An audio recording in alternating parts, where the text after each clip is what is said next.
होने वाली बहू। शादी के पहले से ही विभा को कपड़े धोने का बड़ा शौक था। कभी नल के नीचे तो कभी तालाब के पास। अरे मेरी नीली वाली लुंगी नहीं दिख रही है। विभा की अम्मा, कहाँ रखी है लुंगी? अरे वो तो विभा ने परसों ही धोकर रखी थी आपकी अलमारी में, देखो वहीं होगी। वो ना मैंने आज धो दी, मुझे लगा कि गंदी हो गई होगी। अरे कैसे गंदी हो गई थी? उसे तो मैंने पहना भी नहीं। हे भगवान, इस लड़की के कपड़े धोने की आदत से परेशान हो गया हूँ मैं। जितना तो घर में राशन नहीं आता, उससे कहीं ज्यादा डिटर्जेंट पाउडर का खर्चा है।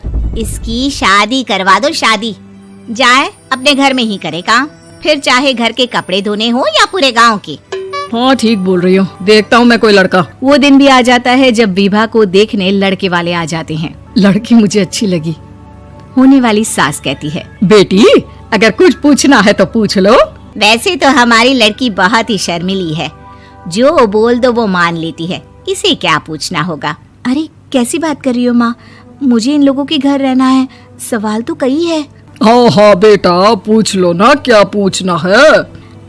आप लोगों के घर कपड़े कौन धोता है? सास का मुंह बन जाता है। देखो, अगर तुम ये कहना चाहती हो कि तुम्हें कपड़े धोने नहीं आते तो सुन लो, कपड़े मैं ही धोती हूँ, लेकिन तुम्हारे आ जाने के बाद मैं रुमाल तक नहीं धोऊंगी। अरे चुप रहना भाग्यवान, बहू बेचारी घर आई नहीं, उसे डराना शुरू कर दिया। वो क्या है ना बिटिया, अभी तक तो ये कल्लू की माँ ही धोती थी, लेकिन अब तुम्हारे पापा तो दहेज में वॉशिंग मशीन देंगे ही। तभी विभा की माँ बोल पड़ती है, सवाल भी पूछा तो क्या। वैसे भाई साहब, मशीन की तो फिर भी कपड़े धोने की कैपेसिटी होती है, मतलब जो बिटिया दे रहे हैं ना विभा, इसे कपड़े धोने का बहुत शौक है। ये आप लोगों के क्या, आस पड़ोस गांव मोहल्ले सबके कपड़े धो दे और उफ तक ना करे। बाहर देखा नहीं आपने कितने कपड़े सूख रहे हैं, सब हमारी बिटिया ने ही तो धोए हैं। बस भी करो ना माँ, शर्म आ रही इतनी तारीफ सुनकर। और तो और एक दाग निकाल कर दिखाओ तो मान जाऊं। हाँ अच्छा अच्छा, माफ करना बेटा, मैंने गलत समझा। हमें तो रिश्ता बहुत पसंद है। और ऐसे जुड़ जाता है रिश्ता कपड़े धोने का शौक रखने वाली विभा का। उसकी शादी हो जाती है कोयला फैक्ट्री में काम करने वाले कल्लू के साथ। शादी के बाद अचानक विभा चिल्लाती हुई सास के पास आती है। सासू माँ, अरे सासू माँ कहाँ है आप? ये तो धोखा है, धोखा दिया आप लोगों ने मुझे। इसे ससुर के चक्कर के बारे में पता चल गया।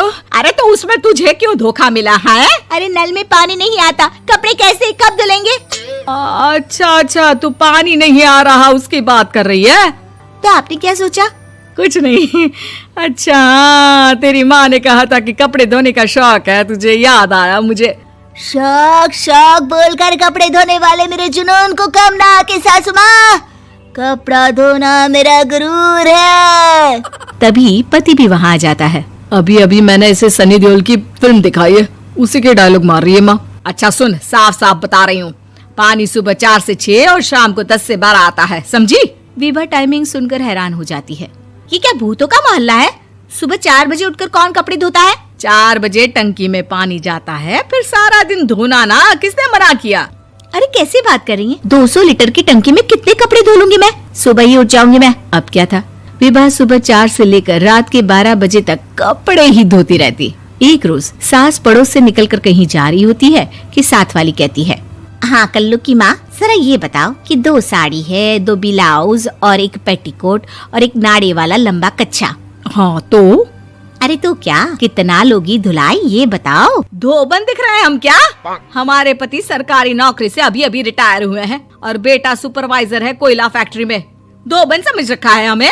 हाय रे कल्लू की अम्मा, माफ कर दो, वो तो मोहल्ले में यही सब बता रहे थे कि तुमने बहू को कपड़ा धुलवाने के काम में लगा दिया है। सास को पड़ोसन की बात सुनकर गुस्सा आ जाता है। वो घर पहुंचती है जहां घर के बाहर ही इतने सारे कपड़े सूख रहे होते हैं जितने कि किसी धोबन के घर पर। अरे ओ कल्लू की दुल्हन, बाहर निकल।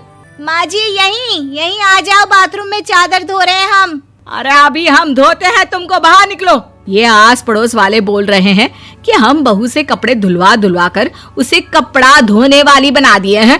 अरे छोड़ो ना माँ जी, किन लोगों की बातों में आती हो? आस पास के लोगों का तो काम ही होता है कि वो किसी तरह सास बहू को लड़ा दे। बहू सारे घर के कपड़े धोती है, ये क्या कम है? बोलिए।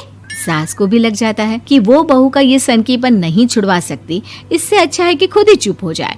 एक रोज सास और बहू मंदिर जाते हैं, जहाँ सास की साड़ी वहाँ खड़ी भीख मांगने वाली से मिलती है। माँ जी क्या बात है, आपकी साड़ी उस भिखारन से कितनी मिल रही है ना? हाँ हाँ देखो तो, दोनों की साड़ी मिल रही है। क्या बात है कल्लू की अम्मा, तुम खुद को तो अफसर की बीवी बताती हो और ऐसी सिंपल सी प्लेन साड़ी पहनकर घूमती हो। सिंपल और प्लेन नहीं है ये साड़ी। तो क्या सोने के धागे से फूल बने हैं?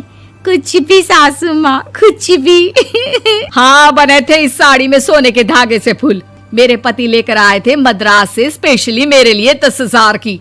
ताहे भाई साहब इस भिखारन के लिए भी सेम टू सेम साड़ी लेकर आए होंगे 10,000 की।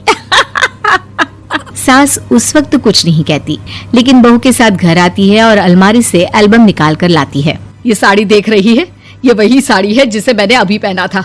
इस साड़ी में ये जो चमकदार फूल दिख रहे हैं ना, ये सोने के धागों से काढ़े गए हैं। लेकिन तू लोकल वॉशिंग मशीन ब्रश से घिस घिस कर सारे फूलों को निकाल कर साड़ी प्लेन कर दी। मुझे माफ कर दीजिए सासू माँ। और तो और, जब मैंने तुझे तेरी गलती के लिए कुछ नहीं कहा, लेकिन तूने तो सबके सामने मेरा मजाक ही बना दिया। क्यों? बहू को समझ में आ जाता है कि अब से उसका कपड़े धोना बंद।